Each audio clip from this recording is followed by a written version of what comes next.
Good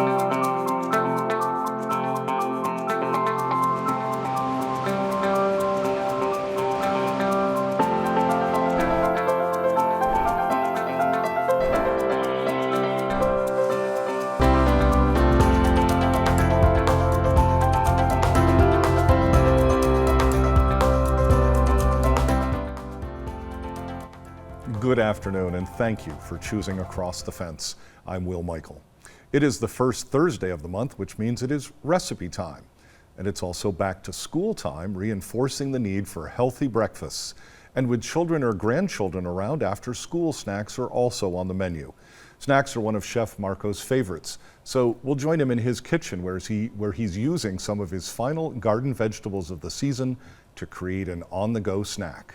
Hi, I'm Marco Ayala, and I'm here to share another recipe with all of you. Will is correct, and he knows me well. I like snacking. I like those little bites in between meals that kind of keep you going a little bit because, sometimes we tend to go for like the sweet things, chips, maybe some of the foods that we should not be eating in excess. And with the kids going back to school, well, snacks need to be readily available because whether the kids just came back from school and they need a little to tie them over until dinner time, well, you have to have snacks. And I was thinking that we have still so many fresh vegetables out there coming in from the garden, and there's like so many great options to make snacks that are healthy, but just because they're healthy doesn't mean that they're not good and tasty. So that's how I decided to make something with those fresh veggies that we still have. And I made some cucumber hummus bites. And these are great. I really like the taste of cucumbers because they're fresh. It's something that it has very little calories, but it fills you up for a while. Hummus is also great in the sense that it has a lot of protein being made from chickpeas. And how about we also use some of those fresh tomatoes that we still have coming in from the garden. So let me tell you how to put these together. First, you're gonna take a cucumber that has been washed and dried, and you're gonna peel it. In this case, I decided to leave stripes of the peel for decoration purposes. Then, you're gonna slice the cucumber in slices about 1/4 inch.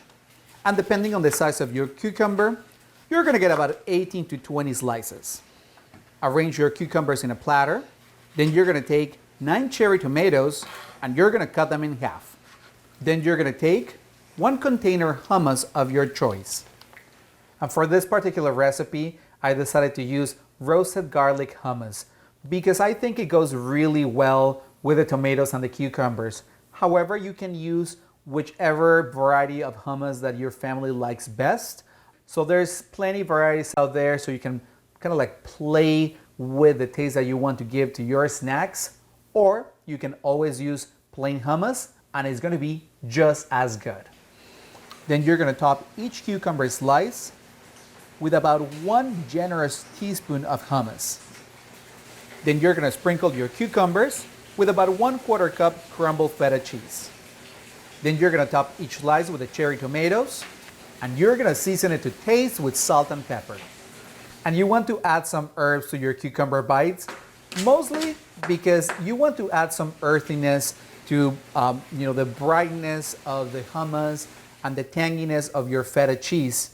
And not only that, it's also a really nice garnish.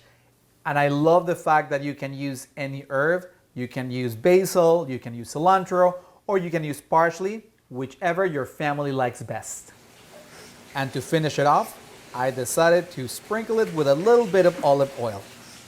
And it's that easy to put together a snack that everyone is going to enjoy, and most importantly, that you're not gonna feel guilty about eating because it's all great ingredients that are packed with vitamins, protein. The cucumbers are crispy, they're crunchy. You get the tanginess of the feta cheese and the sweetness of the tomatoes. So it's a perfectly balanced snack that you are really going to enjoy.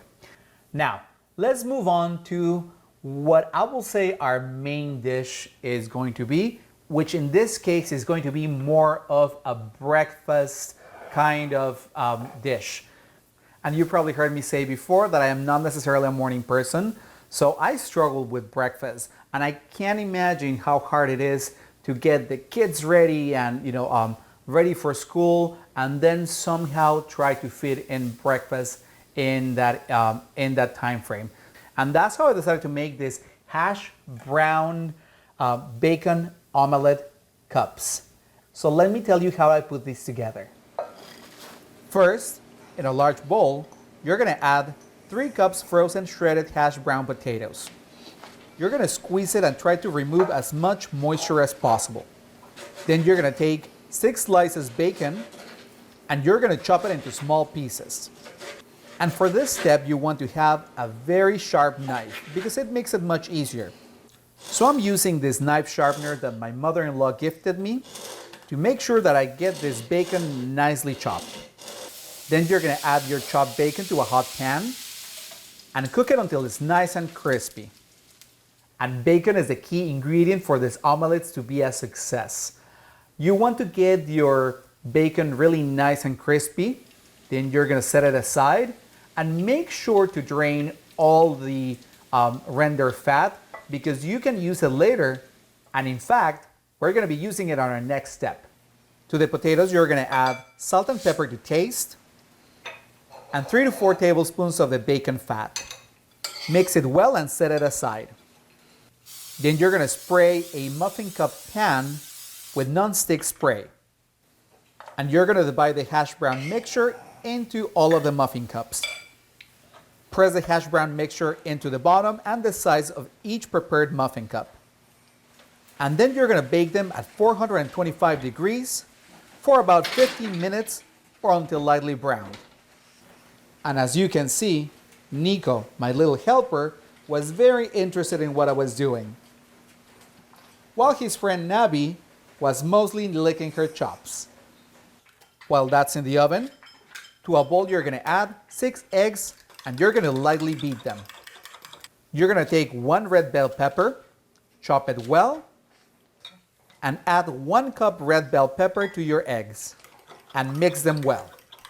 Then you're gonna take 2 to 3 green onions, chop the white part, and add it to your egg mixture. And then you're gonna chop the green part and save it for later. Then to a bowl, you're gonna add the egg mixture, 2 cups shredded Ford cheese blend. You can also use cheddar or the cheese of your choice. And your reserved bacon. And you're gonna carefully fold it.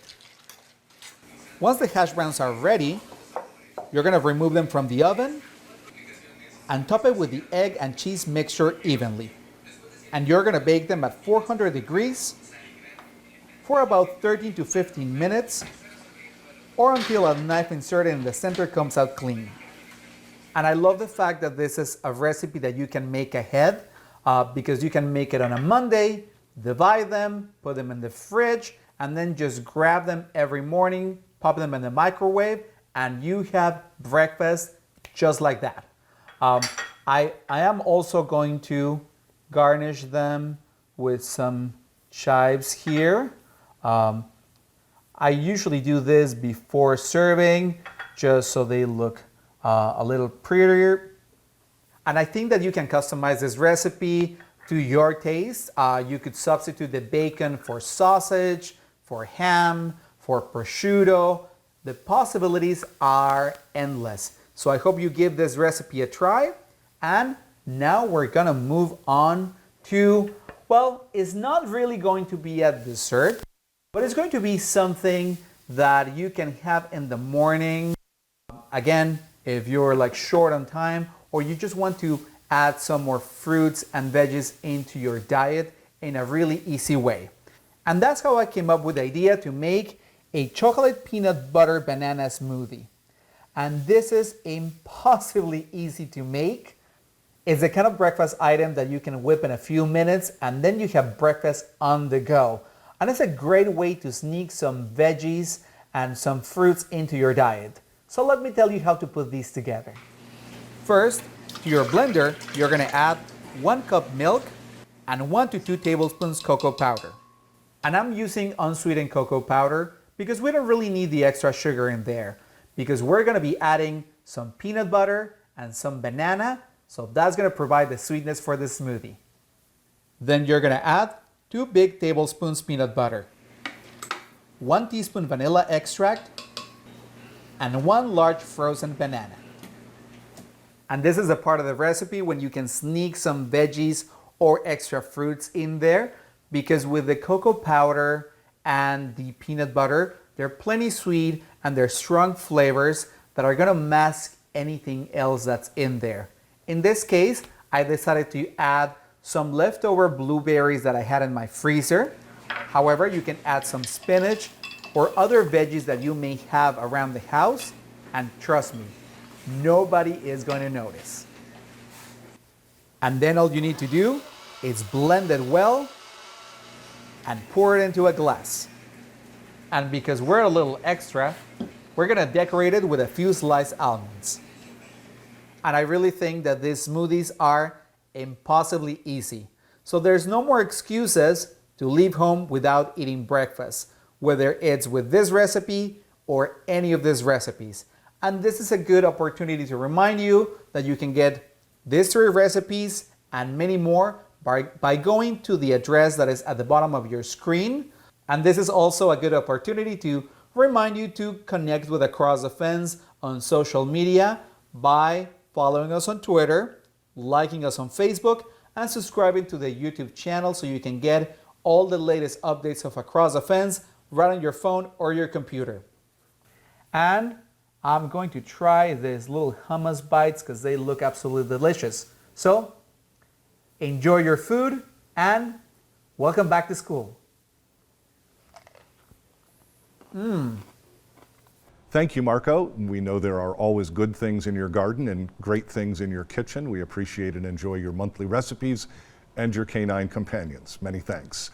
And we know you have choices, so thanks for choosing us. I'm Will Michael, inviting you to join us back here each weekday afternoon for another visit Across the Fence.